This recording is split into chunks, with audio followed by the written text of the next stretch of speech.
ਬੀਬੀ ਜੀ ਇਹ ਹੈਗਾ ਵੀ ਇੱਕ ਤਾਂ ਉਹਨਾਂ 'ਤੇ ਕੋਈ ਕੇਸ ਕੋਈ ਨਹੀਂ, ਦੂਜਾ ਉਹ ਬ੍ਰਿਟਿਸ਼ ਸਿਟੀਜ਼ਨ ਨੇ ਵੀ ਉਹਨਾਂ 'ਤੇ ਕੇਸ ਪਾਉਣਾ ਥੋੜ੍ਹਾ ਜਿਹਾ ਔਖਾ ਹੋ ਜਾਂਦਾ ਇੰਟਰਨੈਸ਼ਨਲ ਸਿਟੀਜ਼ਨ ਹੋਣ ਕਰਕੇ। ਸੋ ਇਹ ਇੱਕੋ ਇੱਕ ਰਾਹ ਬਚਦਾ ਵੀ ਉਹਨਾਂ ਨੂੰ ਉੱਥੋਂ ਬਾਹਰ ਨਾ ਜਾਣ ਦਿੱਤਾ ਜਾਵੇ, ਕਿਉਂਕਿ ਉਹ ਭਾਈ ਅਮਰਤਪਾਲ ਸਿੰਘ ਨਾਲ ਵਿਆਹੇ ਹੋਏ ਨੇ, ਹੈ ਨਾ।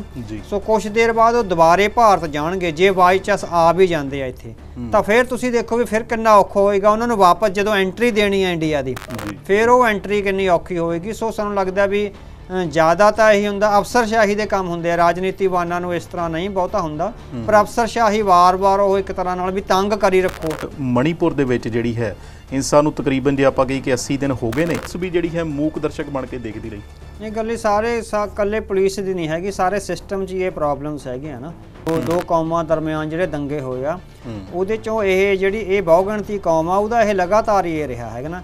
ਇੱਕ ਤਾਂ ਭੀੜ ਦੇ ਰੂਪ ਵਿੱਚ ਆਉਂਦੇ ਨੇ, ਇਕੱਲੇ ਕਦੀ ਨਹੀਂ ਆਉਂਦੇ, ਹੈ ਨਾ। ਪੈਟਰਨ ਆ, ਭੀੜ ਦੇ ਰੂਪ ਵਿੱਚ ਆਉਂਦੇ ਆ। ਸੋ ਬੰਦਿਆਂ ਨੂੰ ਤੇ ਔਰਤਾਂ ਨੂੰ ਜਿੰਦਾ ਜਲਾ ਕੇ ਖੁਸ਼ੀ ਮਨਾਉਣ ਦਾ ਪੈਟਰਨ ਆ, ਹੈ ਨਾ। ਸਾਧਵੀ ਜਿਹੜੀ ਪ੍ਰਾਗਿਆ ਠਾਕੁਰ ਆ ਉਹਦੇ ਤੇ ਕਤਲੇਆਮ ਦਾ ਤੇ ਹੋਰ ਬੰਬ ਧਮਾਕੇ ਕਰਨ ਦੇ ਦੋਸ਼ ਆ, ਔਰ ਉਹਨੂੰ ਜਿਸ ਤਰ੍ਹਾਂ ਜੇਲ੍ਹ ਚੋਂ ਰਿਹਾ ਕਰਕੇ ਮੈਂਬਰ ਆਫ ਪਾਰਲੀਮੈਂਟ ਬਣਾ ਦਿੱਤਾ ਗਿਆ। ਸੋ ਜਦੋਂ ਇੱਕ ਰਾਜਨੀਤਿਕ ਪੈਟਰਨ ਸਾਹਮਣੇ ਆ ਰਿਹਾ ਬਹੁਗਿਣਤੀ ਦਾ ਜਿਹੜੀ ਰਾਜ ਕਰ ਰਹੀ ਹੈਗੀ, ਸੋ ਉਹਦੇ ਚੋਂ ਇਹ ਸਾਰਾ ਕੁਛ ਇੱਕ ਵੇ ਆਫ ਲਾਈਫ ਦੇ ਤੌਰ ਤੇ ਸਾਹਮਣੇ ਆ ਰਿਹਾ ਹੈਗਾ। ਸੋ ਮਣੀਪੁਰ ਵਿੱਚ 2-3 ਮਹੀਨਿਆਂ ਤੋਂ ਜੈਨੋਸਾਈਡ ਹੋ ਰਿਹਾ, ਅਸੀਂ ਅਕਾਲ ਚੈਨਲ ਦੇ ਪਲੇਟਫਾਰਮ ਤੇ ਵਾਰ-ਵਾਰ ਉਠਾ ਰਹੇ ਹਾਂ। ਉਹ ਇੱਕ ਪੈਟਰਨ ਦਾ ਹਿੱਸਾ ਬਣ ਗਿਆ ਹੋਇਆ। ਉਹ ਦੂਸਰੇ ਧਰਮਾਂ ਨੂੰ, ਦੂਸਰੀਆਂ ਭਾਈਚਾਰਿਆਂ ਨੂੰ ਜਾਂ ਜਿਹੜੀਆਂ ਹੋਰ ਕਮਿਊਨਿਟੀਜ਼ ਆ ਉਹਨਾਂ ਨੂੰ ਟੋਲਰੈਂਸ ਦਾ ਪਾਵਰ ਨਹੀਂ ਹੈਗੀ ਤੇ ਉਹਨਾਂ ਨੂੰ ਇੱਕ ਤਰ੍ਹਾਂ ਨਾਲ ਟੋਲਰੇਟ ਕਰਕੇ ਰਾਜੀ ਨਹੀਂ ਹੈ। ਬੜਾ ਦੁਖਦਾਈ ਮੰਜ਼ਰ ਹੈ। ਉਹਨਾਂ ਪਰਿਵਾਰਾਂ 'ਤੇ ਕੀ ਬੀਤੀ ਹੋਏਗੀ ਜਿਨ੍ਹਾਂ ਨਾਲ ਇਹ ਘਟਨਾਕ੍ਰਮ ਹੋਇਆ, ਉਹਨਾਂ ਬੱਚੀਆਂ ਬੀਬੀਆਂ 'ਤੇ ਕੀ ਹੋਇਆ ਹੋਵੇਗਾ। ਸੋ ਬੜਾ ਦੁਖਦਾਈ ਔਰ ਦਰਦਨਾਕ ਮੰਜ਼ਰ ਹੈ। ਇਹ ਜੈਨੋਸਾਈਡ ਆ ਜਿਹੜਾ ਹੋ ਰਿਹਾ ਹੈ, ਪਰ ਕੋਈ ਵੀ ਮੀਡੀਆ ਹਾਊਸ ਜਾਂ ਕੋਈ ਵੀ ਰਾਜਨੀਤੀਵਾਨ ਆ ਜਿਹੜਾ ਉਹਦੇ ਖਿਲਾਫ ਮੂੰਹ ਨਹੀਂ ਖੋਲ੍ਹ ਰਿਹਾ। ਜਿਹੜੇ ਲੋਕ ਪ੍ਰਮੋਟ ਕਰ ਰਹੇ ਨੇ ਹਿੰਸਾ, ਜਿਹੜੇ ਪੋਲਰਾਈਜੇਸ਼ਨ ਕਰ ਰਹੇ ਨੇ ਵੋਟਾਂ ਲਈ, ਸਿਰਫ ਵੋਟਾਂ ਲਈ ਵੀ ਹਿੰਦੂ ਵੋਟ ਆ ਸਾਡੇ ਹੱਕ 'ਚ ਆ ਜੇ, ਉਹਦੇ 'ਚੋਂ ਮੁਸਲਮਾਨਾਂ ਦਾ ਕਤਲੇਆਮ ਹੋਵੇ, ਸਿੱਖਾਂ ਦੀਆਂ ਗ੍ਰਿਫਤਾਰੀਆਂ ਹੋਣ, ਉਹਨਾਂ ਨੂੰ ਭਜਾ ਕੇ ਮਾਰਿਆ ਜਾਵੇ, ਦੂਰ ਥਾਵਾਂ 'ਤੇ ਭੇਜਿਆ ਜਾਵੇ। ਹੁਣ ਈਸਾਈਆਂ ਦਾ ਵੱਡੀ ਪੱਧਰ 'ਤੇ ਜਿਹੜਾ ਕਤਲੇਆਮ ਹੋ ਰਿਹਾ। ਸੋ ਇਹ ਵੋਟਾਂ ਦੀ ਪੋਲੀਟਿਕਸ ਆ ਸਾਰੀ, ਹੈ ਨਾ। ਸਰਦਾਰ ਅਵਤਾਰ ਸਿੰਘ ਜੀ, ਸ਼ੁਰੂਆਤ ਅੱਜ ਆਪਾਂ ਕਰਨੀ ਹੈਗੀ ਆ ਬੀਬੀ ਕਿਰਨਦੀਪ ਕੌਰ ਹੋਣਾ ਦੇ ਵੱਲੋਂ। ਜਿਵੇਂ ਕਿ ਆਪਾਂ ਨੂੰ ਪਤਾ ਹੀ ਹੈ ਕਿ ਪਿਛਲੇ ਦਿਨੀ ਦੁਬਾਰਾ ਜਿਹੜਾ ਹੈ ਉਹਨਾਂ ਨੂੰ ਇੱਕ ਵਾਰੀ ਫਿਰ ਜਿਹੜਾ ਹੈ ਬ੍ਰਿਟੇਨ ਆਉਣ ਤੋਂ ਜਿਹੜਾ ਹੈ ਰੋਕਿਆ ਗਿਆ ਹੈ। ਕੀ ਕਹੋਗੇ ਇਸ ਦੇ ਬਾਰੇ ਕਿ ਜਾਣਬੁੱਝ ਕੇ ਇਸ ਤਰ੍ਹਾਂ ਕੀਤਾ ਜਾ ਰਿਹਾ ਹੈ? ਕਿਉਂਕਿ ਬਾਰ-ਬਾਰ ਇਸ ਤਰ੍ਹਾਂ ਹੁੰਦਾ ਹੈ। ਉਹਨਾਂ ਨੇ ਇਸ ਵਾਰ ਬਿਆਨ ਜਾਰੀ ਕੀਤਾ, ਉਸ ਦੇ ਵਿੱਚ ਉਹਨਾਂ ਨੇ ਇਹ ਵੀ ਦੱਸਿਆ ਕਿ ਮੈਂ ਪੁੱਛ ਕੇ ਜਿਹੜੀ ਇਸ ਵਾਰ ਇਹਨਾਂ ਕੋਲੋਂ ਟਿਕਟ ਬੁੱਕ ਕਰਵਾਈ ਸੀ। ਬਾਰ-ਬਾਰ ਕਿਉਂ ਇਸ ਤਰ੍ਹਾਂ ਹੋ ਕਿਉਂ ਰਿਹਾ ਹੈ? ਹਾਂਜੀ, ਕਾਫੀ ਦੁਖਦਾਈ ਆ। ਸੋ ਉਸ ਬੱਚੀ ਨੂੰ ਇੱਥੇ ਆਪਣੇ ਘਰ ਆਉਣ ਤੋਂ ਰੋਕਿਆ ਜਾ ਰਿਹਾ, ਔਰ 2 ਵਾਰ ਮੇਰੇ ਖਿਆਲ 2 ਵਾਰ ਅੰਮ੍ਰਿਤਸਰ ਹਵਾਈ ਅੱਡੇ ਤੋਂ ਹੋ ਗਿਆ ਹੋਇਆ ਤੇ ਤੀਜੀ ਵਾਰ ਹੁਣ ਉਹਨਾਂ ਨੇ ਦਿੱਲੀ ਤੋਂ ਬਰਮਿੰਘਮ ਦੀ ਫਲਾਈਟ ਲੈਣੀ ਸੀ। ਸੋ ਪਿਛਲੇ ਦਿਨ ਹੀ ਜਦੋਂ ਬੋਰਡਿੰਗ ਲਈ ਗਏ ਉਹ ਤਾਂ ਉਹਨਾਂ ਨੂੰ ਉੱਥੇ ਰੋਕ ਦਿੱਤਾ ਗਿਆ। ਔਰ ਠੀਕ ਹੈ ਤੁਹਾਡੀ ਗੱਲ, ਬੀਬੀ ਜੀ ਨੇ ਜਿਹੜਾ ਬਿਆਨ ਜਾਰੀ ਕਰਿਆ ਉਹਦੇ 'ਚ ਉਹ ਦੱਸਿਆ ਵੀ ਅਸੀਂ ਇਹਨਾਂ ਨੂੰ ਪੁੱਛ ਕੇ ਹੀ, ਇੰਟੈਲੀਜੈਂਸ ਏਜੰਸੀਆਂ ਨੂੰ ਪੁੱਛ ਕੇ ਹੀ ਟਿਕਟ ਬੁੱਕ ਕਰਾਈ ਸੀ। 1 ਮਹੀਨਾ ਪਹਿਲਾਂ ਟਿਕਟ ਬੁੱਕ ਕਰਾਈ ਸੀ। ਵੈਸੇ ਤਾਂ ਇਹ ਹੁੰਦਾ ਵੀ ਟਿਕਟ ਦੀ ਬੁਕਿੰਗ ਵੇਲੇ ਇੰਟੈਲੀਜੈਂਸ ਏਜੰਸੀਆਂ ਨੂੰ ਪਤਾ ਲੱਗ ਜਾਂਦਾ ਹੈ ਵੀ ਬੰਦਾ ਕਿਹੜਾ ਬੋਰਡਿੰਗ 'ਤੇ ਕਦੋਂ ਕਿੱਦਣ ਜਾ ਰਿਹਾ ਹੈ ਨਾ। ਸੋ ਇਸ ਤਰ੍ਹਾਂ ਦਾ ਸਿਸਟਮ ਹੁਣ ਹੈਗਾ ਇਹ। ਤੇ ਪਰ ਫਿਰ ਵੀ ਉਹਨਾਂ ਨੂੰ ਬਿਲਕੁਲ ਔਨ ਦੀ ਟਾਈਮ ਜਦੋਂ ਬੋਰਡਿੰਗ ਲਈ ਗਏ ਤੇ ਮੇਰੇ ਖਿਆਲ ਸਿਕਿਉਰਿਟੀ ਚੈੱਕਅਪ ਲਈ ਗਏ ਤੇ ਉੱਥੇ ਉਹਨਾਂ ਨੂੰ ਰੋਕ ਲਿਆ ਗਿਆ ਉਹਨਾਂ ਦੇ ਪਾਸਪੋਰਟ ਨੰਬਰ ਵਗੈਰਾ ਤੋਂ। ਸੋ ਇਹ ਕਾਫੀ ਦੁਖਦਾਈ ਹੈ। ਹੁਣ ਤੁਸੀਂ ਦੇਖ ਸਕਦੇ ਹੋ, ਪਤਾ ਨਹੀਂ ਵੀ ਉਹ ਜਦੋਂ ਇਜਾਜ਼ਤ ਦੇ ਦਿੰਦੇ ਨੇ ਉਹ ਕਹਿੰਦੇ ਵੀ ਡਾਇਰੈਕਟਲੀ ਮੇਰੇ ਨਾਲ ਗੱਲ ਨਹੀਂ ਕਰਦੇ, ਮੇਰੇ ਜਿਹੜੇ ਨਾਲ ਇਨਡਾਇਰੈਕਟਲੀ ਜਿਹੜੇ ਮੇਰੇ ਸੋਰਸਿਸ ਆ ਉਹਨਾਂ ਰਾਹੀਂ ਗੱਲ ਕਰਦੇ ਹੈਗੇ ਆ। ਤੇ ਮੈਨੂੰ ਉਹਨਾਂ ਸੋਰਸਿਸ ਰਾਹੀਂ ਦੱਸਿਆ ਗਿਆ ਸੀ ਕਿ ਵੀ ਤੁਸੀਂ ਜਾ ਸਕਦੇ ਹੋ, ਤੁਹਾਡੀ ਕੋਈ ਪ੍ਰੋਬਲਮ ਨਹੀਂ ਹੈ। ਪਰ ਜਿਉਂ ਹੀ ਮੈਂ ਹਵਾਈ ਅੱਡੇ 'ਤੇ ਗਈ ਤੇ ਉੱਥੇ ਮੈਨੂੰ ਫਿਰ ਰੋਕ ਲਿਆ ਗਿਆ। ਤਾਂ ਉਹ ਕਹਿੰਦੇ ਵੀ ਮੈਨੂੰ ਲੱਗਦਾ ਵੀ ਉਹ ਇਸ ਗੱਲੋਂ ਡਰੇ ਹੋਏ ਨੇ ਵੀ ਮੈਂ ਕੋਈ ਸੰਘਰਸ਼ ਸ਼ੁਰੂ ਨਾ ਕਰ ਦੇਵਾਂ। ਵੀ ਹਾਲਾਂਕਿ ਉਹਨਾਂ ਦੀ ਕੋਈ ਇਸ ਤਰ੍ਹਾਂ ਦਾ ਨਾ ਕੋਈ ਰਿਕਾਰਡ ਹੈ, ਨਾ ਕੋਈ ਉਹਨਾਂ ਦਾ ਵੀ ਇੱਕ ਤਰ੍ਹਾਂ ਦਾ ਤਜਰਬਾ ਜਾਂ ਐਕਟੀਵਿਟੀ ਨਹੀਂ। ਉਹ ਤਾਂ ਇੱਕ ਜਸਟ ਉਹਨਾਂ ਨਾਲ ਭਾਈ ਅਮਰਤਪਾਲ ਸਿੰਘ ਨਾਲ ਉਹਨਾਂ ਦੀ ਮੈਰਿਜ ਹੋਈ ਆ, ਉਹ ਵਿਆਹੇ ਹੋਏ ਨੇ, ਇਸ ਲਈ ਉਹ ਪੰਜਾਬ ਵਿੱਚ ਰਹਿ ਰਹੇ ਆ। ਕਾਨੂੰਨੀ ਤੌਰ 'ਤੇ 180 ਦਿਨਾਂ ਦਾ ਵੀਜ਼ਾ ਹੁੰਦਾ, 180 ਦਿਨਾਂ ਤੋਂ ਬਾਅਦ ਇੱਕ ਵਾਰ ਮੇਰਾ ਖਿਆਲ ਉਹਨਾਂ ਨੂੰ ਕੰਟਰੀ ਆਊਟ ਕਰਨਾ ਪੈਂਦਾ। ਜੇ ਨੋਰਮਲ ਵੀਜ਼ਾ ਹੋਵੇ, ਜੇ OCI ਹੋਵੇ, ਫਿਰ ਮੇਰੇ ਖਿਆਲ ਲੰਮੇ ਸਮੇਂ ਤੱਕ ਰਹਿ ਸਕਦੇ ਆ ਟੈਕਨੀਕਲੀ। ਪਰ ਉਹ ਕੀ ਨੇ, ਮੈਨੂੰ ਲੱਗਦੀ ਅਸਲ 'ਚ ਵੱਡੀ ਗੱਲ ਹੁੰਦੀ ਹੈ ਵੀ ਅਜਿਹੇ ਪਰਿਵਾਰਾਂ ਨੂੰ, ਜਿਹੜੇ ਸੰਘਰਸ਼ੀਲ ਪਰਿਵਾਰ ਨੇ, ਉਹਨਾਂ ਨੂੰ ਜਿਸ ਢੰਗ ਨਾਲ ਵੀ ਤੰਗ ਕੀਤਾ ਜਾ ਸਕਦਾ ਵੀ ਉਹ ਤੰਗ ਕਰਿਆ ਜਾਵੇ। ਸੋ ਵੱਡੀ ਗੱਲ ਉਹਨਾਂ ਨੂੰ ਜਲੀਲ ਕਰਨ ਦੀ ਉਹ ਹੁੰਦੀ ਹੈ ਵੀ ਕਿਸੇ ਨਾ ਕਿਸੇ ਢੰਗ ਨਾਲ। ਹੁਣ ਬੀਬੀ ਜੀ ਇਹ ਹੈਗਾ ਵੀ ਇੱਕ ਤਾਂ ਉਹਨਾਂ 'ਤੇ ਕੋਈ ਕੇਸ ਕੋਈ ਨਹੀਂ, ਦੂਜਾ ਉਹ ਬ੍ਰਿਟਿਸ਼ ਸਿਟੀਜ਼ਨ ਨੇ ਵੀ ਉਹਨਾਂ 'ਤੇ ਕੇਸ ਪਾਉਣਾ ਥੋੜ੍ਹਾ ਜਿਹਾ ਔਖਾ ਹੋ ਜਾਂਦਾ ਇੰਟਰਨੈਸ਼ਨਲ ਸਿਟੀਜ਼ਨ ਹੋਣ ਕਰਕੇ। ਸੋ ਇਹ ਇੱਕੋ ਇੱਕ ਰਾਹ ਬਚਦਾ ਵੀ ਉਹਨਾਂ ਨੂੰ ਉੱਥੋਂ ਬਾਹਰ ਨਾ ਜਾਣ ਦਿੱਤਾ ਜਾਵੇ। ਹੁਣ ਇਹ ਤਾਂ ਗੱਲ ਹੋਈ ਵੀ ਉਹਨਾਂ ਨੂੰ ਭਾਰਤ ਤੋਂ ਬਾਹਰ ਨਹੀਂ ਜਾਣ ਦਿੱਤਾ ਜਾ ਰਿਹਾ, ਕਿਉਂਕਿ ਉਹ ਭਾਈ ਅਮਰਤਪਾਲ ਸਿੰਘ ਨਾਲ ਵਿਆਹੇ ਹੋਏ ਨੇ, ਹਨਾ। ਸੋ ਕੁਛ ਦੇਰ ਬਾਅਦ ਉਹ ਦੁਬਾਰੇ ਭਾਰਤ ਜਾਣਗੇ। ਜੇ ਬਾਈ ਚਾਂਸ ਆ ਵੀ ਜਾਂਦੇ ਆ ਇੱਥੇ, ਤਾਂ ਫਿਰ ਤੁਸੀਂ ਦੇਖੋ ਵੀ ਫਿਰ ਕਿੰਨਾ ਔਖਾ ਹੋਏਗਾ ਉਹਨਾਂ ਨੂੰ ਵਾਪਸ ਜਦੋਂ ਐਂਟਰੀ ਦੇਣੀ ਹੈ ਇੰਡੀਆ ਦੀ, ਫਿਰ ਉਹ ਐਂਟਰੀ ਕਿੰਨੀ ਔਖੀ ਹੋਏਗੀ। ਸੋ ਸਾਨੂੰ ਲੱਗਦਾ ਵੀ ਜ਼ਿਆਦਾ ਤਾਂ ਇਹੀ ਹੁੰਦਾ, ਅਫਸਰਸ਼ਾਹੀ ਦੇ ਕੰਮ ਹੁੰਦੇ ਆ, ਰਾਜਨੀਤੀਵਾਨਾਂ ਨੂੰ ਇਸ ਤਰ੍ਹਾਂ ਨਹੀਂ ਬਹੁਤਾ ਹੁੰਦਾ, ਪਰ ਅਫਸਰਸ਼ਾਹੀ ਵਾਰ-ਵਾਰ ਉਹ ਇੱਕ ਤਰ੍ਹਾਂ ਨਾਲ ਵੀ ਤੰਗ ਕਰੀ ਰੱਖੋ ਇਹਨਾਂ ਪਰਿਵਾਰਾਂ ਨੂੰ। ਜਿੰਨਾ ਤੁਸੀਂ ਤੰਗ ਕਰੋਗੇ, ਜਿੰਨਾ ਜਲੀਲ ਕਰੋਗੇ, ਵੀ ਇਸ ਤਰ੍ਹਾਂ ਉਹਨਾਂ ਦਾ ਇੱਕ ਤਰ੍ਹਾਂ ਨਾਲ ਮਨ ਤੋੜਨ ਲਈ ਜਾਂ ਉਹਨਾਂ ਨੂੰ ਸੰਘਰਸ਼ ਦੇ ਰਾਹ ਤੋਂ ਜਿੱਦਾਂ ਵੀ ਭਟਕਾਉਣ ਲਈ ਜਾਂ ਪਾਸੇ ਹਟਾਉਣ ਲਈ ਟੈਕਟਿਕਸ ਆ ਜਿਹੜੇ ਅਫਸਰਸ਼ਾਹੀ ਵੱਲੋਂ ਵਰਤੇ ਜਾਂਦੇ ਆ। ਸੋ ਸਾਨੂੰ ਇਸ ਤਰ੍ਹਾਂ ਦੇ ਇਹ ਜਿਹੜੇ ਪਲਾਨ ਆ ਉਹ ਹੀ ਨਜ਼ਰ ਆ ਰਹੇ। ਤੇ ਇਹਦੇ 'ਚ ਜਿਹੜੀ ਸਿੱਖ ਸੰਸਥਾਵਾਂ ਦੀ ਚੁੱਪੀ ਹੈਗੀ ਆ, ਉਹਨੂੰ ਕਿਵੇਂ ਤੁਸੀਂ ਦੇਖਦੇ ਹੈਗੇ ਹੋ ਕਿ ਇੱਥੇ ਇਹ ਨਹੀਂ ਸੀ ਚਾਹੀਦਾ ਕਿ ਉਹ ਇੱਕ ਤਰ੍ਹਾਂ ਦੀ ਕੌਮ ਦੀ ਬੱਚੀ ਹੈਗੀ ਆ ਤੇ ਉਹਦੇ ਦਾ ਹੱਕ ਦੇ ਵਿੱਚ ਕੋਈ ਹਾਂ ਦਾ ਨਾਰਾ ਜਾਂ ਘੱਟੋ ਘੱਟ ਸਟੈਂਡ ਕੋਈ ਸਖਤ ਲੈਣਾ ਚਾਹੀਦਾ ਸੀ, ਕਿਉਂਕਿ ਇਹ ਬਾਰ-ਬਾਰ ਹੋ ਰਿਹਾ ਇਸ ਤਰ੍ਹਾਂ। ਹਾਂਜੀ। ਸੋ ਇਹ ਸਾਰੀਆਂ ਸੰਸਥਾਵਾਂ ਨੂੰ, ਖਾਸ ਕਰਕੇ ਸ਼੍ਰੋਮਣੀ ਕਮੇਟੀ, ਸ਼੍ਰੀ ਅਕਾਲ ਤਖਤ ਸਾਹਿਬ, ਅਕਾਲੀ ਦਲ ਜਾਂ ਹੋਰ ਜਿਹੜੀਆਂ ਪੰਥਕ ਸੰਸਥਾਵਾਂ ਨੇ, ਉਹਨਾਂ ਨੂੰ ਉਸ ਬੇਟੀ ਦੇ ਹੱਕ ਵਿੱਚ ਆ ਜਿਹੜੀ ਆਵਾਜ਼ ਉਠਾਉਣੀ ਚਾਹੀਦੀ ਆ। ਔਰ ਥਰੂ ਪ੍ਰੋਪਰ ਚੈਨਲ, ਜਿਸ ਤਰ੍ਹਾਂ ਹੁਣ ਵੱਡੀ ਅਕਾਲੀ ਲੀਡਰਸ਼ਿਪ ਹੈਗੀ ਆ, ਉਹਨਾਂ ਨੂੰ ਚਾਹੀਦਾ ਹੈ ਵੀ ਉਹ ਥਰੂ ਪ੍ਰੋਪਰ ਚੈਨਲ ਜਿਹੜੇ ਵੀ ਆਫੀਸਰਸ ਇਨਵੋਲਵਡ ਨੇ ਉਹਨਾਂ ਨਾਲ ਗੱਲਬਾਤ ਕਰੀ ਜਾਵੇ, ਤੇ ਉਹਨਾਂ ਦਾ ਜਿਹੜਾ ਸੇਫ ਪੈਸੇਜ ਆ ਉਹ ਬ੍ਰਿਟੇਨ ਆਉਣ ਲਈ ਤੇ ਲਗਾਤਾਰ ਆਉਣ ਜਾਣ ਲਈ ਜਿਹੜਾ ਉਹ ਸੇਫ ਪੈਸੇਜ ਆ, ਉਹ ਬੱਚੀ ਕਿਸੇ ਵੀ ਤਰ੍ਹਾਂ ਦੀ ਕਿਸੇ ਐਕਟੀਵਿਟੀ ਵਿੱਚ ਸ਼ਾਮਲ ਨਹੀਂ ਜਿਹਨੂੰ ਗੈਰ ਕਾਨੂੰਨੀ ਜਾਂ ਕਿਸੇ ਤਰ੍ਹਾਂ ਦਾ ਵੀ ਕਿਹਾ ਜਾਵੇ। ਸੋ ਉਹ ਬਿਲਕੁਲ ਉਹਨਾਂ ਦੀ ਇੱਕ ਪਤਨੀ ਹੋਣ ਦੇ ਨਾਤੇ ਘਰੇਲੂ ਔਰਤ ਵਜੋਂ ਜਿਹੜੀ ਹੈ ਵਿਚਰ ਰਹੀ ਹੈਗੀ ਆ। ਸੋ ਸਾਨੂੰ ਲੱਗਦਾ ਵੀ ਕਿਸੇ ਨੂੰ ਉਹਨਾਂ ਦੀਆਂ ਐਕਟੀਵਿਟੀਜ਼ ਤੇ ਜਿਹੜੀਆਂ ਉਹਨਾਂ ਦੀਆਂ ਘਰੇਲੂ ਐਕਟੀਵਿਟੀਜ਼ ਆ, ਹਾਂ ਉਹ ਪੋਲੀਟੀਕਲੀ ਐਕਟਿਵ ਹੁੰਦੀ ਆ, ਉਹ ਕੋਈ ਕਾਨੂੰਨ ਤੋੜਦੀ ਆ ਜਾਂ ਕੋਈ ਇਸ ਤਰ੍ਹਾਂ ਦਾ ਕੰਮ ਕਰਦੀ ਆ ਜਿਹੜਾ ਭਾਰਤੀ ਕਾਨੂੰਨ ਅਨੁਸਾਰ ਠੀਕ ਨਹੀਂ ਹੈ, ਫਿਰ ਉਹਦੇ 'ਤੇ ਕੋਈ ਐਕਸ਼ਨ ਲੈਣਾ ਬਣਦਾ ਹੈਗਾ। ਹੁਣ ਤਾਂ ਜਦੋਂ ਉਹ ਕਿਸੇ ਵੀ ਤਰ੍ਹਾਂ ਇਨਵੋਲਵਡ ਨਹੀਂ, ਕਿਸੇ ਵੀ ਢੰਗ ਨਾਲ ਉਹ ਕਿਸੇ ਸਰਗਰਮੀ ਵਿੱਚ ਸ਼ਾਮਲ ਨਹੀਂ ਹੈ, ਉਹਨਾਂ ਦੇ ਭਾਈ ਅਮਰਤਪਾਲ ਸਿੰਘ ਦੇ ਨਾਲ ਕਿਸੇ ਸਰਗਰਮੀ 'ਚ ਸ਼ਾਮਲ ਨਹੀਂ ਸੀਗੇ, ਸਾਨੂੰ ਲੱਗਦਾ ਵੀ ਇਹ ਇੱਕ ਤਰ੍ਹਾਂ ਨਾਲ ਉਹ ਜਲੀਲ ਕਰਨ ਵਾਲੀ ਤੇ ਤੰਗ ਕਰਨ ਵਾਲੀ ਉਹ ਗੱਲ ਹੈਗੀ ਆ। ਸਿੱਖ ਸੰਸਥਾਵਾਂ ਨੂੰ ਉਸ ਬੱਚੀ ਦੇ ਸੇਫ ਪੈਸੇਜ ਲਈ ਥਰੂ ਪ੍ਰੋਪਰ ਚੈਨਲ ਅਫਸਰਸ਼ਾਹੀ ਨੂੰ ਤੇ ਜਿਹੜੀਆਂ ਪੋਲੀਟੀਕਲ ਜਿਹੜੇ ਲੀਡਰਸ਼ਿਪ ਆ ਉਹਨਾਂ ਨਾਲ, ਜਿਸ ਤਰ੍ਹਾਂ ਹੋਮ ਮਿਨਿਸਟਰੀ ਹੈ ਤੇ ਵਿਦੇਸ਼ ਮੰਤਰਾਲਾ ਹੈਗਾ, ਉਹਦੇ ਨਾਲ ਸਾਰਿਆਂ ਨਾਲ ਗੱਲਬਾਤ ਕਰਕੇ ਉਹਨਾਂ ਦੇ ਆਉਣ ਜਾਣ ਦਾ ਰਾਹ ਜਿਹੜਾ ਖੋਲ੍ਹਿਆ ਜਾਣਾ ਚਾਹੀਦਾ ਹੈ। ਜੀ ਬਿਲਕੁਲ ਜੀ। ਤੇ ਕਿਤੇ ਨਾ ਕਿਤੇ ਜਿਹੜਾ ਹੈ ਇਸ ਦੇ ਉੱਤੇ ਜਿਹੜੀ ਕਾਰਵਾਈ ਹੈ ਸਿੱਖ ਸੰਗਤਾਂ ਦੇ ਵੱਲੋਂ ਤੇ ਸਿੱਖ ਜਥੇਬੰਦੀਆਂ ਦੇ ਵੱਲੋਂ, ਜਿਵੇਂ ਸਰਦਾਰ ਅਵਤਾਰ ਸਿੰਘ ਉਹਨਾਂ ਨੇ ਕਿਹਾ ਕਿ ਹੋਣੀ ਚਾਹੀਦੀ ਹੈਗੀ ਆ। ਹੁਣ ਆਪਾਂ ਗੱਲਬਾਤ ਕਰ ਲੈਂਦੇ ਹਾਂ ਭਾਰਤ ਦੇ ਵਿੱਚ ਮਣੀਪੁਰ ਦੇ ਵਿੱਚ ਜਿਹੜੀ ਹੈ ਹਿੰਸਾ ਨੂੰ ਤਕਰੀਬਨ ਜੇ ਆਪਾਂ ਕਹੀਏ ਕਿ 80 ਦਿਨ ਹੋ ਗਏ ਨੇ, ਜਿਸ ਤਰੀਕੇ ਦੇ ਨਾਲ ਉੱਥੇ ਕਤਲੋ ਗਾਰਤ ਚੱਲ ਰਹੀ ਹੈ ਉਹਦੇ ਬਾਰੇ ਤਕਰੀਬਨ ਜਿਹੜਾ ਹੈ ਉਸ ਨੂੰ ਇੱਕ ਤਰ੍ਹਾਂ ਦਾ ਬਲੈਕਆਊਟ ਹੀ ਕੀਤਾ ਹੋਇਆ ਹੈ। ਪਰ ਪਿਛਲੇ ਦਿਨੀ 2 ਜਿਹੜਾ ਹੈ ਬੀਬੀਆਂ ਦੀ ਵੀਡੀਓ ਜਿਹੜੀ ਹੈ ਵਾਇਰਲ ਹੁੰਦੀ ਹੈ। ਕਿਹਾ ਇਹ ਜਾ ਰਿਹਾ ਹੈਗਾ ਕਿ ਇਹ ਵੀਡੀਓ ਜਿਹੜੀ ਹੈ ਮਈ ਮਹੀਨੇ ਦੀ ਹੈ ਔਰ ਮਈ ਮਹੀਨੇ ਦੇ ਵਿੱਚ ਉਹਨਾਂ ਦੇ ਨਾਲ ਸਮੂਹਿਕ ਤੌਰ ਤੇ ਜਬਰ ਜਨਾਹ ਵੀ ਹੋਇਆ ਤੇ ਜਿਸ ਤਰੀਕੇ ਦੇ ਨਾਲ ਉਹਨਾਂ ਨੂੰ ਨਗਨ ਅਵਸਥਾ ਦੇ ਵਿੱਚ ਘੁਮਾਇਆ ਗਿਆ ਇੱਕ ਭੀੜ ਦੇ ਵੱਲੋਂ, ਕਿਤੇ ਨਾ ਕਿਤੇ ਉਸਨੇ ਪੂਰੇ ਭਾਰਤ ਨੂੰ ਇੱਕ ਤਰ੍ਹਾਂ ਦਾ ਸ਼ਰਮਸਾਰ ਕੀਤਾ ਹੈਗਾ ਕਿ ਕਿਸ ਤਰੀਕੇ ਦੀ ਜਿਹੜੀ ਇਹਨਾਂ ਲੋਕਾਂ ਦੀ ਜਿਹੜੀ ਮੈਂਟੈਲਿਟੀ ਹੈ ਜਾਂ ਕਿਸ ਤਰੀਕੇ ਤੱਕ ਇਹ ਥੱਲੇ ਜਿਹੜਾ ਹੈ ਡਿੱਗ ਸਕਦੇ ਨੇ। ਕੀ ਕਹੋਗੇ ਸਰਦਾਰ ਅਵਤਾਰ ਸਿੰਘ ਜੀ? ਪੁਲਿਸ ਵੀ ਜਿਹੜੀ ਹੈ ਮੂਕ ਦਰਸ਼ਕ ਬਣ ਕੇ ਦੇਖਦੀ ਰਹੀ। ਨਹੀਂ, ਗੱਲ ਸਾਰੇ ਇਕੱਲੇ ਪੁਲਿਸ ਦੀ ਨਹੀਂ ਹੈਗੀ, ਸਾਰੇ ਸਿਸਟਮ 'ਚ ਇਹ ਪ੍ਰੋਬਲਮਸ ਹੈਗੇ ਆ ਨਾ। ਸੋ ਸਿਸਟਮ ਦਾ ਤੁਸੀਂ ਦੇਖੋ ਵੀ ਜਦੋਂ ਵੀ ਤੁਸੀਂ ਭਾਰਤ ਵਿੱਚ ਜਿਹੜਾ ਜਿਹਨੂੰ ਆਪਾਂ ਦੰਗੇ ਕਹਿੰਦੇ ਆ, ਦੋ ਕੌਮਾਂ ਦਰਮਿਆਨ ਜਿਹੜੇ ਦੰਗੇ ਹੋਏ ਆ, ਉਹਦੇ 'ਚੋਂ ਇਹ ਜਿਹੜੀ ਇਹ ਬਹੁਗਿਣਤੀ ਕੌਮ ਆ ਉਹਦਾ ਇਹ ਲਗਾਤਾਰ ਹੀ ਇਹ ਰਿਹਾ ਹੈਗਾ ਨਾ। ਇੱਕ ਤਾਂ ਭੀੜ ਦੇ ਰੂਪ ਵਿੱਚ ਆਉਂਦੇ ਨੇ, ਇਕੱਲੇ ਕਦੀ ਨਹੀਂ ਆਉਂਦੇ ਹਨਾ, ਪੈਟਰਨ ਆ ਭੀੜ ਦੇ ਰੂਪ ਵਿੱਚ ਆਉਂਦੇ ਆ। ਸੋ ਬੰਦਿਆਂ ਨੂੰ ਤੇ ਔਰਤਾਂ ਨੂੰ ਜਿੰਦਾ ਜਲਾ ਕੇ ਖੁਸ਼ੀ ਮਨਾਉਣ ਦਾ ਪੈਟਰਨ ਆ ਹਨਾ। ਸੋ ਉਹ ਲਗਾਤਾਰ ਉਹ ਕਤਲੋ ਗਾਰਤ ਨਾਲ ਉਹ ਬੰਦਿਆਂ ਤੇ ਔਰਤਾਂ ਨੂੰ ਜਿਸ ਤਰ੍ਹਾਂ ਜਿੰਦਾ ਜਲਾ ਕੇ ਤੇ ਖੁਸ਼ੀ ਮਨਾਉਂਦੇ ਆ, ਉਹ ਪੈਟਰਨ 'ਚੋਂ ਸਾਰਾ ਕੁਝ ਸਾਹਮਣੇ ਆਉਂਦਾ।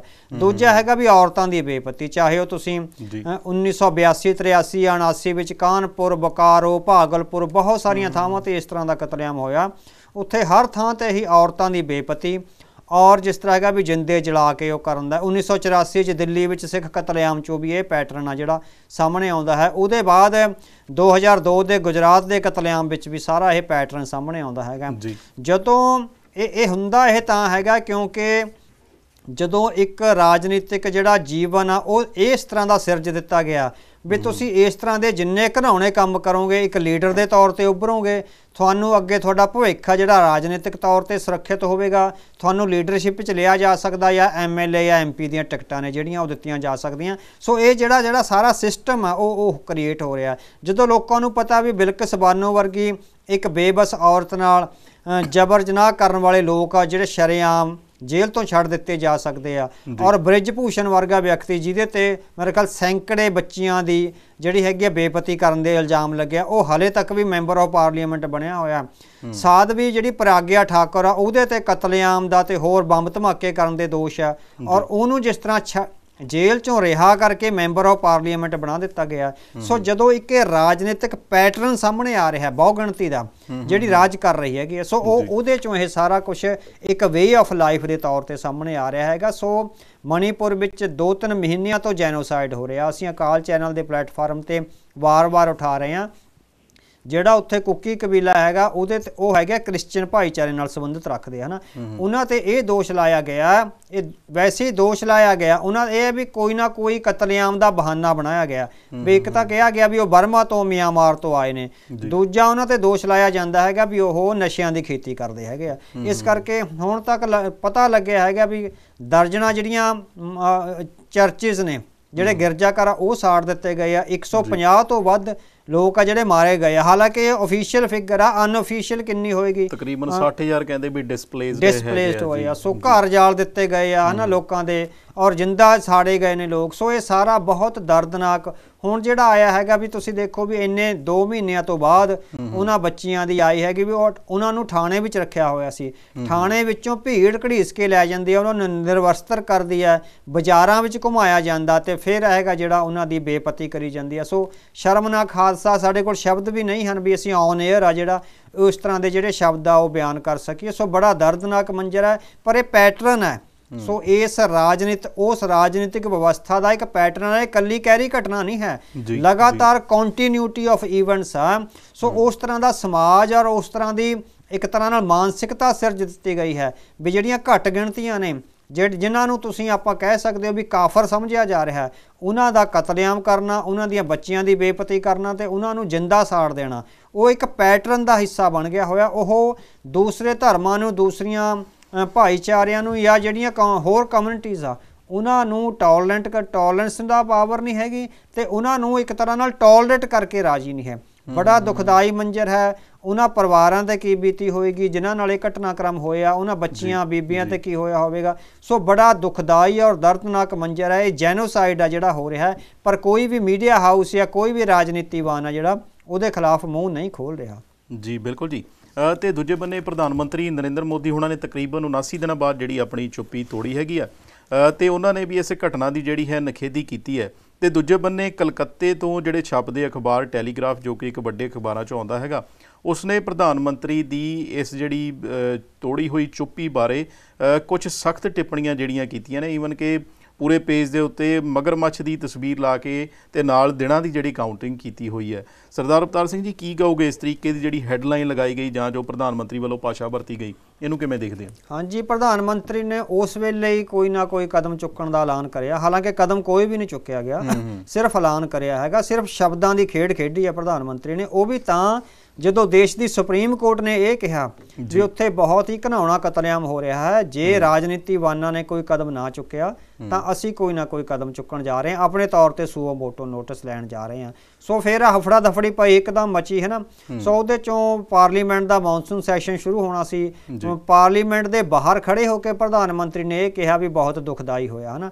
ਸੋ ਇੰਨੇ ਦਿਨਾਂ ਤੋਂ ਮਣੀਪੁਰ ਜਲ ਰਿਹਾ ਹੈ, ਉਹਨਾਂ ਦਾ ਆਪਣਾ ਸਾਰਾ ਇੱਕ ਢਾਂਚਾ ਹੈ, ਉਹਨਾਂ ਦਾ ਆਪਣਾ ਮੁੱਖ ਮੰਤਰੀ ਹੈ। ਸੋ ਇੰਨੇ ਜ਼ਿਆਦਾ ਖਤਰਨਾਕ ਕਤਲੇਆਮ, ਬਿਲਕੁਲ ਇਹ ਗੁਜਰਾਤ ਵਰਗਾ ਕਤਲੇਆਮ ਹੈ। ਸੋ ਜਿਸ ਤਰ੍ਹਾਂ ਗੁਜਰਾਤ ਵਿੱਚ ਮੁਸਲਮਾਨਾਂ ਦਾ ਕਤਲੇਆਮ ਹੋਇਆ ਸੀ 2002 'ਚ, ਉਸੇ ਤਰ੍ਹਾਂ ਦਾ ਕਤਲੇਆਮ ਇਸ ਵੇਲੇ ਮਣੀਪੁਰ ਵਿੱਚ ਹੋ ਰਿਹਾ ਹੈ। ਸੋ ਪ੍ਰਧਾਨ ਮੰਤਰੀ ਵੱਲੋਂ ਕੁਛ ਸੌਫਟ ਜਿਹੇ ਸ਼ਬਦਾਂ ਨਾਲ ਇਹ ਕਹਿ ਦੇਣਾ ਵੀ ਬਹੁਤ ਦੁਖਦਾਈ ਹੋਇਆ, ਅਸੀਂ ਕੋਸ਼ਿਸ਼ ਕਰਾਂਗੇ ਵੀ ਸਾਰਾ ਕੁਛ ਠੀਕ ਠਾਕ ਹੋ ਜਾਵੇ, ਔਰ ਫਿਰ ਜਿਹੜਾ ਉੱਥੋਂ ਦਾ ਸੂਬੇ ਦਾ ਮੁੱਖ ਮੰਤਰੀ ਆ ਉਹਦੀ ਇੱਕਦਮ ਬਰਖਾਸਤਗੀ ਹੋਣੀ ਚਾਹੀਦੀ ਸੀ, ਸਰਕਾਰ ਭੰਗ ਹੋਣੀ ਚਾਹੀਦੀ ਸੀ, NSA ਲੱਗਣਾ ਚਾਹੀਦਾ ਸੀ, ਇਵਨ ਮੁੱਖ ਮੰਤਰੀ ਨੂੰ ਜ਼ਿੰਮੇਵਾਰ ਠਹਿਰਾ ਕੇ MSA ਲੱਗਣਾ ਚਾਹੀਦਾ ਹੈ ਨਾ। ਜਦੋਂ ਸਿੱਖਾਂ ਤੇ NSA ਲੱਗ ਸਕਦਾ ਬਿਨਾਂ ਕਿਸੇ ਕਤਲ ਹੋਏ ਤੋਂ, ਹੈ ਨਾ, ਸਿਰਫ ਆਪਣਾ ਮੁਜ਼ਾਹਰਾ ਕਰਨ ਤੋਂ ਜਾਂ ਆਪਣੇ ਬੰਦੇ ਥਾਣੇ ਵਿੱਚੋਂ ਛਡਾਉਣ ਤੋਂ, ਤਾਂ ਹੁਣ ਇੰਨੇ ਕਤਲੇਆਮ ਤੋਂ ਬਾਅਦ ਉਹਨਾਂ ਨੂੰ ਦੂਰ ਦੀਆਂ ਜੇਲ੍ਹਾਂ ਵਿੱਚ ਕਿਉਂ ਨਹੀਂ ਭੇਜਿਆ ਜਾਂਦਾ, ਮੁੱਖ ਮੰਤਰੀ ਨੂੰ ਬਰਖਾਸਤ ਕਿਉਂ ਨਹੀਂ ਕੀਤਾ ਜਾਂਦਾ? ਇਹੋ ਹੀ ਕੁਛ 2002 'ਚ ਗੁਜਰਾਤ 'ਚ ਹੋਇਆ ਸੀ।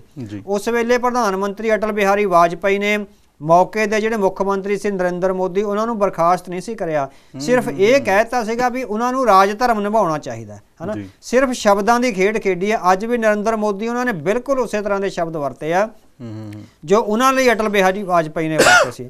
ਸੋ ਨਰਿੰਦਰ ਮੋਦੀ ਉਹਨਾਂ ਨੇ ਕਿਹਾ, ਉਹਨਾਂ ਨੇ ਫਿਰ ਕੱਲੇ ਜਿਹੜਾ ਬੀਰੇਨ ਸਿੰਘ ਆ ਮਨੀਪੁਰ ਦਾ ਮੁੱਖ ਮੰਤਰੀ, ਉਹਦੇ ਤੇ ਇਲਜ਼ਾਮ ਨਹੀਂ ਲਾਇਆ। ਉਹਨਾਂ ਨੇ ਵਿੱਚੇ ਰਾਜਸਥਾਨ, ਤੇਲੰਗਾਨਾ ਤੇ ਹੋਰ ਮੁੱਖ ਮੰਤਰੀ ਕਹਿੰਦੇ ਸਾਰੇ ਮੁੱਖ ਮੰਤਰੀਆਂ ਨੂੰ ਮੈਂ ਅਪੀਲ ਕਰਦਾ ਵੀ ਜੇ ਇਸ ਤਰ੍ਹਾਂ ਦੀ ਕਿਤੇ ਹਿੰਸਾ ਹੁੰਦੀ ਹੈ ਤਾਂ ਸਖਤ ਸਟੈਂਡ ਲਿਆ ਜਾਵੇ।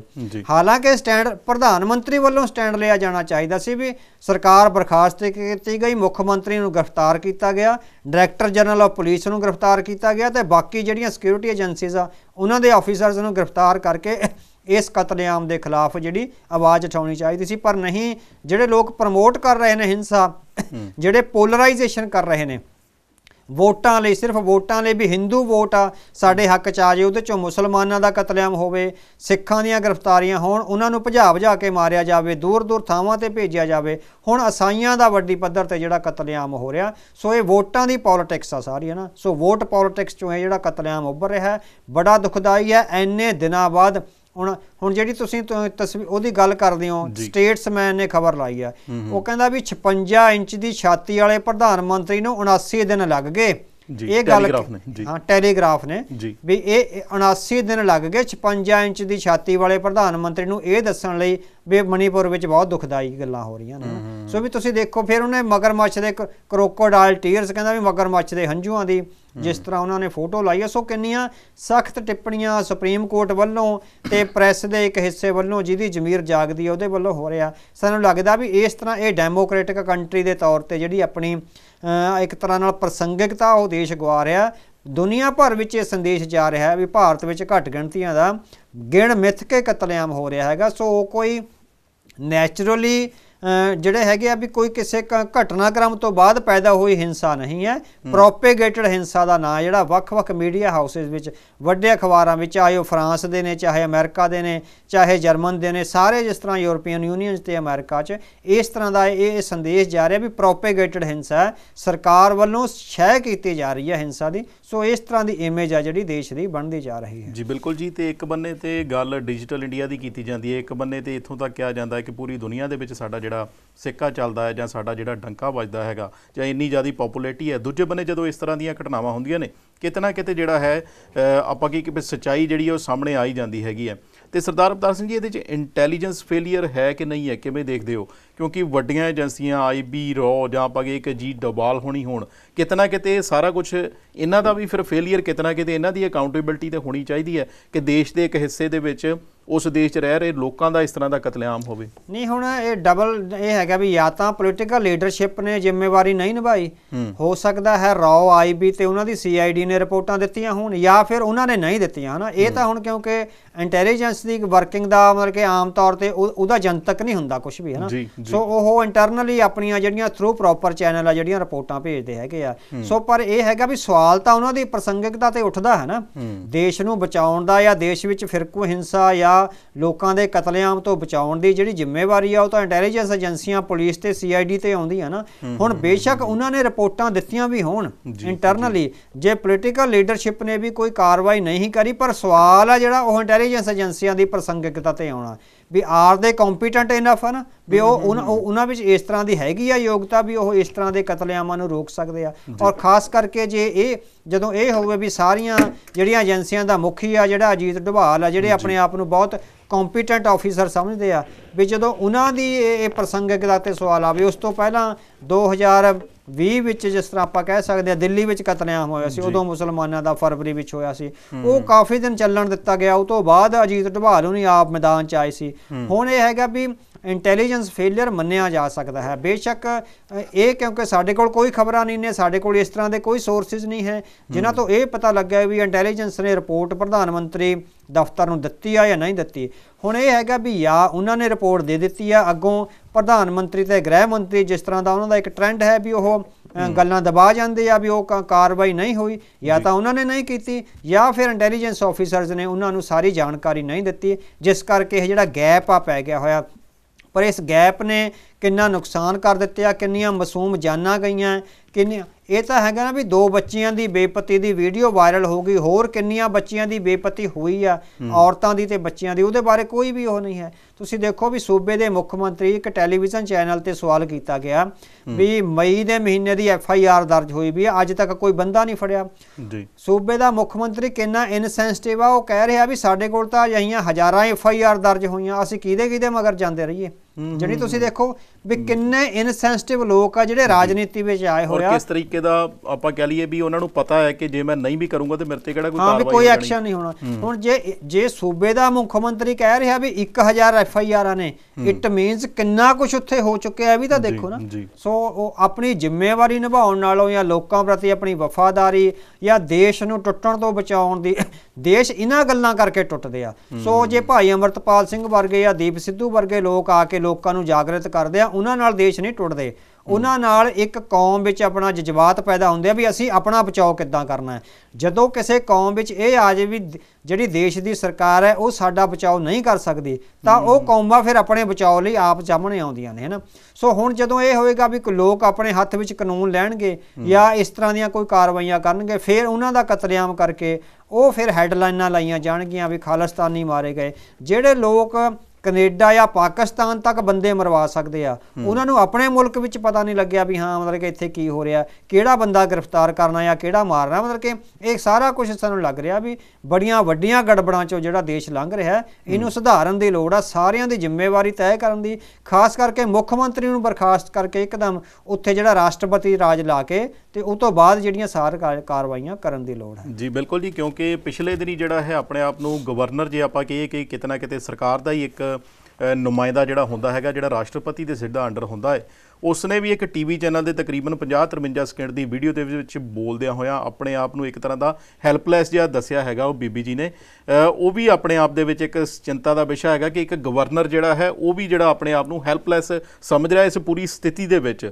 ਤੇ ਦੂਜੇ ਬੰਨੇ ਦੋਸ਼ੀਆਂ ਤੇ ਕਾਰਵਾਈ ਦਾ ਤਾਂ ਅਜੇ ਕੋਈ ਗੱਲ ਨਹੀਂ, ਮੇਰਾ ਖਿਆਲ ਇੱਕ ਬੰਦੇ ਦੀ ਗ੍ਰਿਫਤਾਰੀ ਜਿਹੜੀ ਹੋਈ ਹੈਗੀ ਆ, ਪਰ ਮੀਡੀਆ ਤੋਂ ਇਸ ਤਰੀਕੇ ਦੀਆਂ ਜਿਹੜੀਆਂ ਵੀਡੀਓ ਨੇ, ਖਾਸ ਕਰਕੇ ਸੋਸ਼ਲ ਮੀਡੀਆ ਤੋਂ ਹਟਾਉਣ ਦੇ ਜਿਹੜੇ ਹੁਕਮ ਨੇ ਉਹ ਜਾਰੀ ਹੋ ਚੁੱਕੇ ਨੇ। ਕੀ ਕਹੋਗੇ? ਹਾਂਜੀ, ਇਹ ਡਿਜੀਟਲ ਇੰਡੀਆ ਦਾ ਨਜਾਇਜ਼ ਫਾਇਦਾ ਉਠਾ ਰਹੇ ਆ। ਇੱਕ ਪਾਸੇ ਕਹਿ ਰਹੇ ਆ ਵੀ ਡਿਜੀਟਲ ਇੰਡੀਆ ਬਣ ਜਾ ਰਿਹਾ ਹੈ, ਅਸੀਂ ਸਾਰਾ ਦੁਨੀਆ ਦੀ ਆਧੁਨਿਕ ਤਕਨੀਕ ਲੈ ਕੇ ਆ ਰਹੇ ਹਾਂ, ਪਰ ਡਿਜੀਟਲ ਇੰਡੀਆ ਨੂੰ ਨੈਗੇਟਿਵ ਵੇ ਨਾਲ ਯੂਜ਼ ਕੀਤਾ ਜਾ ਰਿਹਾ ਹੈ। ਹੁਣ ਹੁਕਮ ਇਹ ਦਿੱਤਾ ਗਿਆ ਹੈ ਵੀ ਸਾਰੇ ਸੋਸ਼ਲ ਮੀਡੀਆ ਪਲੇਟਫਾਰਮਸ ਤੋਂ ਉਹ ਵੀਡੀਓ ਹਟਾ ਦਿੱਤੀਆਂ ਜਾਣ, ਟਵਿੱਟਰ ਨੂੰ, ਫੇਸਬੁੱਕ ਨੂੰ, ਇੰਸਟਾਗ੍ਰਾਮ ਨੂੰ, ਤੇ ਸਾਰੇ ਸੋਸ਼ਲ ਮੀਡੀਆ ਪਲੇਟਫਾਰਮ ਨੂੰ ਸਰਕਾਰੀ ਹੁਕਮ ਹੋਏ ਨੇ ਵੀ ਉਹਦੇ ਨਾਲ ਵੀ ਸਾਡੀ ਬਦਨਾਮੀ ਹੁੰਦੀ ਹੈ। ਜਦੋਂ ਘਟਨਾਵਾਂ ਨੂੰ ਹੋਣ ਦਿੱਤਾ ਜਾਂਦਾ, ਬਦਨਾਮੀ ਤਾਂ ਹੁੰਦੀ ਹੈ। ਸਿਰਫ ਹੁਣ ਵੀਡੀਓ ਵਾਇਰਲ ਹੋਣ ਨਾਲ ਬਦਨਾਮੀ ਨਹੀਂ ਹੁੰਦੀ। ਸੋ ਜਿਹੜੀ ਦੇਸ਼ ਦੇ ਰਾਜਨੀਤੀਵਾਨ ਆ, ਉਹਨਾਂ ਨੂੰ ਇਹ ਸੋਚਣਾ ਚਾਹੀਦਾ ਵੀ ਵੋਟਾਂ ਦੀ ਪੋਲਰਾਈਜੇਸ਼ਨ ਕਰਦੇ ਆ, ਉਹ ਲੋਕਾਂ ਦੇ ਲਹੂ ਦੀ ਪਿਆਸ ਆ ਜਿਹੜੀ ਵੀ ਉਹਦੇ ਨਾਲ ਪਿਆਸ ਬੁਝਾ ਰਹੇ ਆ, ਉਹ ਸਾਰਾ ਖਤਰਨਾਕ ਟ੍ਰੈਂਡ ਹੈ। ਵੀਡੀਓ ਹਟਾਉਣ ਨਾਲ ਜਿਹੜੀ ਹੈਗੀ ਆ ਜਿਹੜੀ ਸਮੱਸਿਆ ਹੱਲ ਨਹੀਂ ਹੋਵੇਗੀ। ਸੋ ਡਿਜੀਟਲ ਇੰਡੀਆ ਦਾ ਜਾਂ ਡਿਜੀਟਲ ਵਰਲਡ ਦਾ ਮਤਲਬ ਹੀ ਇਹ ਆ ਵੀ ਤੁਸੀਂ ਹੁਣ ਕੋਈ ਵੀ ਸੂਚਨਾ ਲੁਕੋ ਕੇ ਨਹੀਂ ਰੱਖ ਸਕਦੇ। ਸਰਕਾਰਾਂ ਹੁਣ ਬਹੁਤੀਆਂ ਸੂਚਨਾਵਾਂ ਲੁਕੋ ਕੇ ਨਹੀਂ ਰੱਖ ਸਕਦੀਆਂ। ਡਿਜੀਟਲ ਵਰਲਡ ਦਾ ਹੀ ਮਤਲਬ ਇਹ ਆ ਗਿਆ ਨਾ, ਇੰਨਾ ਐਡਵਾਂਸ ਵਰਲਡ ਹੋ ਗਿਆ। ਤੇ ਹੁਣ ਦੇਖੋ ਤੁਸੀਂ ਡਿਜੀਟਲ ਇੰਡੀਆ ਨੂੰ ਇੱਕ ਸਾਈਡਡ ਵਰਤਿਆ ਜਾ ਰਿਹਾ। ਮੇਰਾ ਖਿਆਲ 5-4 ਸਾਲ ਪਹਿਲਾਂ BBC ਨੇ ਇੱਕ ਡਾਕੂਮੈਂਟਰੀ ਕਰੀ ਸੀ, ਡਾਟਰਸ ਆਫ ਇੰਡੀਆ, ਹੈ ਨਾ। ਉਹ ਭਾਰਤ ਦੇ ਜਿਹੜੇ ਮਰਦ ਨੇ ਉਹ ਔਰਤਾਂ ਬਾਰੇ ਕੀ ਸੋਚਦੇ ਆ, ਉਹਨਾਂ ਨੇ ਬਹੁਤ ਲੰਬੀ ਇੱਕ ਡਾਕੂਮੈਂਟਰੀ ਕਰੀ ਸੀ, ਜਿਹਦੇ ਵਿੱਚ ਸੁਪਰੀਮ ਕੋਰਟ ਦੇ ਵਕੀਲ, ਪੱਤਰਕਾਰ, ਬਿਜ਼ਨਸਮੈਨ, ਰਾਹ ਜਾਂਦੇ ਲੋਕ, ਰਿਕਸ਼ੇ ਵਾਲੇ, ਰੇਹੜੀਆਂ ਵਾਲੇ, ਤੇ ਮਤਲਬ ਕਿ ਹਰ ਕਿਸਮ ਦੀ ਜਿਹੜੀ ਜੈਂਟਰੀ ਆ ਉਹਦੀਆਂ ਇੰਟਰਵਿਊਜ਼ ਕਰੀਆਂ ਸੀ। ਸੋ ਉਹਦੇ ਵਿੱਚੋਂ ਇਹ ਗੱਲ ਸਾਹਮਣੇ ਆਈ ਸੀ ਵੀ ਭਾਰਤ ਵਿੱਚ ਜਿਹੜੇ ਜੈਂਟਸ ਆ ਉਹ ਸਿਰਫ ਆਪਣੀ ਮਾਂ ਜਾਈ, ਤੇ ਜਿਹੜੀ ਮਾਂ ਤੋਂ ਜਾਈ ਹੈਗੀ ਭੈਣ, ਉਹਨੂੰ ਹੀ ਭੈਣ ਸਮਝਦੇ ਆ, ਬਾਕੀ ਉਹਨਾਂ ਲਈ ਇੱਕ ਤਰ੍ਹਾਂ ਨਾਲ ਵਰਤੋਂ ਦੀ ਚੀਜ਼ ਹੈ। ਸੋ ਇਹ ਗੱਲ ਸਾਹਮਣੇ ਆਈ ਸੀ। ਉਸ ਡਾਕੂਮੈਂਟਰੀ ਤੇ ਪਾਬੰਦੀ ਲਾ ਦਿੱਤੀ ਗਈ ਸੀ ਵੀ ਭਾਰਤ ਵਿੱਚ ਨਹੀਂ ਦਿਖਾਈ ਜਾ ਸਕਦੀ, ਹੈ ਨਾ। ਸੋ ਐਨੀ ਜਿਹੜੀ ਸੈਂਸਿਟਿਵ ਮੈਟਰ ਸੀਗਾ ਭਾਰਤ ਦੀਆਂ ਬੱਚੀਆਂ ਨੂੰ ਬੇਪਤੀ ਤੋਂ ਬਚਾਉਣ ਦਾ। ਉਹ ਤੋਂ ਬਾਅਦ ਹੁਣ ਆਪਾਂ BBC ਦੀ ਜਿਹੜੀ ਨਰਿੰਦਰ ਮੋਦੀ ਉਹਨਾਂ ਬਾਰੇ ਦੋ ਐਪੀਸੋਡ 'ਚ ਆਈ, ਉਹ ਹੈ ਜਿਹੜੀ ਉਹ ਡਾਕੂਮੈਂਟਰੀ ਹੈ, ਉਹ ਜਿਸ ਤਰ੍ਹਾਂ ਬੈਨ ਕਰ ਦਿੱਤੀ ਗਈ। ਸੋ ਡਿਜੀਟਲ ਇੰਡੀਆ ਜਾਂ ਡਿਜੀਟਲ ਵਰਲਡ ਦਾ ਮਤਲਬ ਵਨ ਸਾਈਡਡ ਲਿਆ ਜਾ ਰਿਹਾ, ਜਿਹੜਾ ਕਿ ਨਹੀਂ ਹੋਣਾ ਚਾਹੀਦਾ। ਜਦੋਂ ਤੱਕ ਇਨਫੋਰਮੇਸ਼ਨ ਲੋਕਾਂ ਤੱਕ ਨਹੀਂ ਪਹੁੰਚੇਗੀ, ਉਹ ਸੱਚ ਜਾਂ ਝੂਠ ਦਾ ਨਤਾਰਾ ਕਿੱਦਾਂ ਕਰਨਗੇ। ਸੋ ਲੋਕ ਇਸ ਵੇਲੇ ਸਭ ਤੋਂ ਵੱਡੇ ਨੇ, ਡੈਮੋਕ੍ਰੇਸੀ ਇਹ ਮੰਗ ਕਰਦੀ ਹੈ ਵੀ ਜਿਹੜਾ ਪੋਲੀਟੀਕਲ ਸਿਸਟਮ ਆ ਟਰਾਂਸਪੇਰੈਂਟ ਹੋਵੇ, ਉਹਦੇ ਵਿੱਚ ਲੋਕਾਂ ਨੂੰ ਜਾਣਕਾਰੀ ਲੈਣ ਦੇ ਅਧਿਕਾਰ ਹੋਣ, ਲੋਕ ਸੱਚੀ ਔਰ ਸੁੱਚੀ ਔਰ ਸਹੀ ਜਾਣਕਾਰੀ ਦੇ ਆਧਾਰ ਤੇ ਇਹ ਫੈਸਲਾ ਕਰਨ ਵੀ ਅਸੀਂ ਕਿਹੜੀ ਪੋਲੀਟੀਕਲ ਪਾਰਟੀ ਨੂੰ ਚੁਣਨਾ ਹੈ, ਕਿਹੜੇ ਨੇਤਾ ਨੂੰ ਚੁਣਨਾ ਹੈ, ਉਹਦੇ ਪ੍ਰੋਸ ਐਂਡ ਕੌਨਸ ਕੀ ਨੇ। ਇਹ ਸਾਰਾ ਕੁਝ ਲੋਕਾਂ ਦੇ ਸਾਹਮਣੇ ਟਰਾਂਸਪੇਰੈਂਟ ਹੋਣਾ ਚਾਹੀਦਾ ਹੈ। ਜੀ ਬਿਲਕੁਲ ਜੀ। ਤੇ ਤੁਹਾਨੂੰ ਯਾਦ ਹੋਵੇਗਾ ਕਿ ਪੰਜਾਬ ਦੇ ਵਿੱਚ ਜਿਸ ਤਰੀਕੇ ਦਾ ਮਾਰਚ ਦੇ ਮਹੀਨੇ ਮਾਹੌਲ ਕੀਤਾ ਗਿਆ ਸੀ, ਬਲੈਕ ਆਊਟ ਕੀਤਾ ਗਿਆ ਸੀ, ਜਿਸ ਤਰੀਕੇ ਦਾ ਇਹ ਦਿਖਾਇਆ ਗਿਆ ਸੀ ਕਿ ਪਤਾ ਨਹੀਂ ਕਿੰਨੇ ਕੁ ਵੱਡੇ ਜਿਹੜੇ ਅੱਤਵਾਦੀ ਨੇ ਉਹਨਾਂ ਨੂੰ ਅਸੀਂ ਫੜ ਲਿਆ ਹੈਗਾ ਹੈ। ਤੇ ਦੂਜੇ ਬੰਨੇ ਸਰਦਾਰ ਅਵਤਾਰ ਸਿੰਘ ਜੀ, ਕੀ ਕਹੋਗੇ ਹੋਣ ਵਾਲੀ ਜਿਹੜੀ ਘਟਨਾ ਹੈ ਇਸ ਨੇ ਕਿਤੇ ਨਾ ਕਿਤੇ ਦੁਬਾਰਾ ਜਿਹੜਾ ਹੈ ਬਹੁ ਗਿਣਤੀ ਨੂੰ ਜਾਂ ਹਮਲਾਵਰਾਂ ਨੂੰ ਫਸਾ ਦਿੱਤਾ ਹੈ। ਹਾਂਜੀ ਹਾਂਜੀ, ਸੋ ਆਪਾਂ ਜਿਸ ਤਰ੍ਹਾਂ ਕਹਿੰਦੇ ਆ ਨਾ ਵੀ ਗੁਰੂ ਦੀ ਕਲਾ ਵਰਤਦੀ ਆ, ਸੋ ਗੁਰੂ ਦੀ ਕਲਾ ਇੱਥੇ ਇਹਨਾਂ ਜਿਹੜੇ ਹੈਗੇ ਆ ਜ਼ੁਲਮ ਕਰਨ ਵਾਲੇ ਲੋਕ ਆ ਉਹਨਾਂ ਲਈ ਵਰਤੀ ਹੈਗੀ ਆ। ਸੋ ਜਦੋਂ ਪੰਜਾਬ ਤੇ ਹਮਲਾ ਕੀਤਾ ਗਿਆ ਸੀ ਮਾਰਚ ਦੇ ਮਹੀਨੇ, ਸਿੱਖਾਂ ਦਾ ਗ੍ਰਿਫਤਾਰੀਆਂ ਜਾਂ ਵੱਡੀ ਪੱਧਰ ਤੇ ਪੈਰਾਮਿਲਟਰੀ ਫੋਰਸਿਸ ਆਈਆਂ, ਹਾਲਾਂਕਿ ਘਟਨਾ ਕੋਈ ਵੀ ਨਹੀਂ ਸੀ ਵਾਪਰੀ। ਇੱਕ ਬੰਦਾ ਛੁਡਾਇਆ ਗਿਆ ਸੀਗਾ ਜਿਹਦੇ ਤੇ ਨਜਾਇਜ਼ ਪਰਚਾ ਪਾਇਆ ਗਿਆ ਸੀ ਅਜਨਾਲੇ ਦੇ ਥਾਣੇ ਵਿੱਚ ਨਾ। ਉਹ ਤੋਂ ਬਿਨਾਂ ਧਰਮ ਪ੍ਰਚਾਰ ਚੱਲ ਰਿਹਾ ਸੀ। ਧਰਮ ਪ੍ਰਚਾਰ ਉਹ ਚੱਲ ਰਿਹਾ ਸੀ ਜਿਹਦੇ ਵਿੱਚ ਕੌਮੀ ਜਜ਼ਬਾ ਪ੍ਰਗਟ ਹੁੰਦਾ, ਜਿਹਦੇ ਵਿੱਚ ਕੌਮ ਵਿੱਚ ਸਵੈਮਾਣ ਪੈਦਾ ਹੁੰਦਾ ਔਰ ਕੌਮ ਵਿੱਚ ਇਹ ਚੇਤਨਤਾ ਪੈਦਾ ਹੁੰਦੀ ਹੈ ਵੀ ਜੇ ਸਮੇਂ ਦੀਆਂ ਸਰਕਾਰਾਂ ਤੁਹਾਡੀ ਸੁਰੱਖਿਆ ਨਾ ਕਰਨ ਤਾਂ ਅਸੀਂ ਆਪਣੀ ਸੁਰੱਖਿਆ ਕਿਸ ਤਰ੍ਹਾਂ ਕਰਨੀ ਹੈਗੀ। ਸੋ ਉਹ ਇੱਕ ਪੋਜ਼ਿਟਿਵ ਸੀ। ਹਰੇਕ ਡੈਮੋਕ੍ਰੈਟਿਕ ਸੁਸਾਇਟੀ ਆ ਜਿਹੜੀ ਉਹਦੀ ਇਜਾਜ਼ਤ ਦਿੰਦੀ ਹੈਗੀ ਆ। ਹਾਂ, ਇਹ ਹੈਗਾ ਵੀ ਅਮਨ ਕਾਨੂੰਨ ਦੇ ਜਿਹੜੇ ਹਾਲਾਤ ਆ ਉਹ ਹੱਥ ਵਿੱਚ ਨਾ ਲਏ ਜਾਣ, ਉਹ ਤੋਂ ਬਿਨਾਂ ਜਿਹੜਾ ਕੌਮੀ ਜਜ਼ਬਾ ਉਹ ਲਗਾਤਾਰ ਪ੍ਰਗਟ ਹੋਣਾ ਚਾਹੀਦਾ। ਪਰ ਜਦੋਂ ਸਰਕਾਰ ਸਿੱਖਾਂ ਦੇ ਖਿਲਾਫ ਇੰਨਾ ਜ਼ੁਲਮ ਵਰਤ ਰਹੀ ਸੀ, ਉਸੇ ਟਾਈਮ ਤੇ ਮਹਾਰਾਜ ਨੇ, ਕੁਦਰਤ ਨੇ ਕੀ ਖੇਡ ਬਿਤਾਈ ਆ ਵੀ ਮਨੀਪੁਰ ਵਿੱਚ ਉਹਨਾਂ ਹੀ ਲੋਕਾਂ ਦੇ ਖਿਲਾਫ ਹੈ ਜਿਹੜੀ ਆਪਣੇ ਆਪ ਹੀ ਕੁਦਰਤ ਨੇ ਇੱਕ ਵੱਡੀ ਖੇਡ ਵਰਤਾਈ ਵੀ ਅੱਜ ਉਹਨਾਂ ਨੂੰ ਸ਼ਰਮਸਾਰ ਹੋਣਾ ਪੈ ਰਿਹਾ ਹੈ। ਸਿੱਖਾਂ ਦੇ ਖਿਲਾਫ ਜਿਹੜਾ ਮੀਡੀਆ ਵੱਧ ਚੜ੍ਹ ਕੇ ਖਬਰਾਂ ਦਿਖਾ ਰਿਹਾ ਸੀ, ਅੱਜ ਉਹ ਮੀਡੀਆ ਸੁੰਨ ਹੋਇਆ ਪਿਆ ਕਿਉਂਕਿ ਹੁਣ ਉਹਨਾਂ ਦੇ ਆਪਣੇ ਉੱਪਰ ਆ ਗਈ ਹੋਈ ਹੈ। ਸੋ ਇਹ ਕੁਦਰਤ ਨੇ, ਵਾਹਿਗੁਰੂ ਨੇ ਜਿਹੜੀ ਇੱਕ ਕਲਾ ਵਰਤਾਈ ਹੈ, ਇੱਕ ਖੇਡ ਵਰਤਾਈ ਹੈ ਵੀ ਜਿਹੜੇ ਜ਼ੁਲਮ ਕਰਨ ਵਾਲੇ ਲੋਕ ਆ ਉਹਨਾਂ ਦੇ, ਉਹ ਆਪ ਜ਼ੁਲਮਾਂ ਦੇ ਅਧੀਨ ਆ ਗਏ ਨੇ। ਉਹਨਾਂ ਦੀਆਂ ਜਿਹੜੀਆਂ ਅਣਮਨੁੱਖੀ ਕਾਰਵਾਈਆਂ ਨੇ, ਉਹਨਾਂ ਦੇ ਜ਼ੁਲਮ ਨੇ ਜਿਹੜੇ ਦੁਨੀਆ ਉਹਨਾਂ ਦੇ ਥੂ ਕਰ ਰਹੀ ਹੈ। ਸਿੱਖਾਂ ਨੇ ਤਾਂ ਫੇਰ ਆ ਜਿਸ ਤਰ੍ਹਾਂ ਆਪਣਾ ਜਿਹੜਾ ਕਿਤੇ ਨਾ ਕਿਤੇ ਆਪਣੀ ਇੱਜ਼ਤ, ਆਪਣਾ ਜਿਹੜਾ ਵਕਾਰ ਹੈ ਉਹ ਹੜ੍ਹਾਂ ਦੇ ਮਾਮਲੇ ਵਿੱਚ ਜਿਹੜਾ ਸਿੱਖ ਕੌਮ ਨੇ ਇੱਕ ਦੂਜੇ ਦੀ ਸਹਾਇਤਾ ਕਰਕੇ ਇੱਕ ਕੌਮੀ ਜਜ਼ਬਾ ਉਹ ਦੁਬਾਰਾ ਉਸਾਰ ਲਿਆ ਹੋਇਆ। ਪਰ ਜਿਸ ਤਰ੍ਹਾਂ ਦੀਆਂ ਨੈਤਿਕ ਕਾਰਵਾਈਆਂ ਮਨੀਪੁਰ ਵਿੱਚ ਹੋਈਆਂ ਨੇ, ਬੀਬੀਆਂ ਬੱਚੀਆਂ ਦੀ ਬੇਪਤੀ ਹੋਈ ਆ, ਕਤਲੇਆਮ ਹੋਇਆ ਜਾਂ ਆਗਜ਼ਨੀ ਹੋਈ ਹੈ, ਉਹਨੇ ਜਿਹੜਾ ਹੈਗਾ ਇੱਕ ਆਪਾਂ ਕਹਿ ਸਕਦੇ ਹਾਂ ਵੀ ਲਾਂਬੂ ਲਾਉਣ ਵਾਲੀਆਂ ਤਾਕਤਾਂ ਤੇ ਫਿਰਕੂ ਤਾਕਤਾਂ ਨੂੰ ਜਿਹੜਾ ਬੇਨਕਾਬ ਕਰਿਆ। ਸੋ ਇਹ ਗੁਰੂ ਮਹਾਰਾਜ ਦੀ ਕਲਾ ਹੀ ਹੈ ਵੀ ਮਾਰਚ ਦੇ ਮਹੀਨੇ ਹਲੇ ਸਿੱਖਾਂ ਦੇ ਖਿਲਾਫ ਅਪ੍ਰੈਲ ਤੱਕ ਚੱਲਿਆ, ਜਦੋਂ ਤੱਕ ਭਾਈ ਅਮਰਤਪਾਲ ਸਿੰਘ ਦੀ ਗ੍ਰਿਫਤਾਰੀ ਹੋਈ ਹੈ ਨਾ। ਉਹ ਤੋਂ ਬਾਅਦ 1 ਮਹੀਨਾ ਹੀ ਹੋਇਆ ਤੇ ਉਦੋਂ ਹੀ ਮਨੀਪੁਰ ਵਿੱਚ ਜਿਹੜੀ ਹਿੰਸਾ ਹੈ ਉਹ ਜਾਰੀ ਹੋ ਗਈ ਹੈ। ਔਰ ਬੜਾ ਦਰਦਨਾਕ ਚਿਹਰਾ ਹੈਗਾ ਜਿਹੜਾ ਬਹੁ ਗਿਣਤੀ ਕਿੰਨੀ ਜ਼ਾਲਮ ਔਰ ਕਿੰਨੀ ਦਰਦਨਾਕ ਢੰਗ ਨਾਲ ਲੋਕਾਂ ਦਾ ਕਤਲੇਆਮ ਕਰ ਸਕਦੀ ਹੈ। ਇਹ ਜਿਹੜੇ ਜ਼ੁਲਮ ਦੀ ਇੰਤਹਾ ਹੈ ਉਹ ਮਨੀਪੁਰ ਦੀ ਹਿੰਸਾ ਵਿੱਚ ਦੇਖਣ ਨੂੰ ਮਿਲੀ ਹੈ।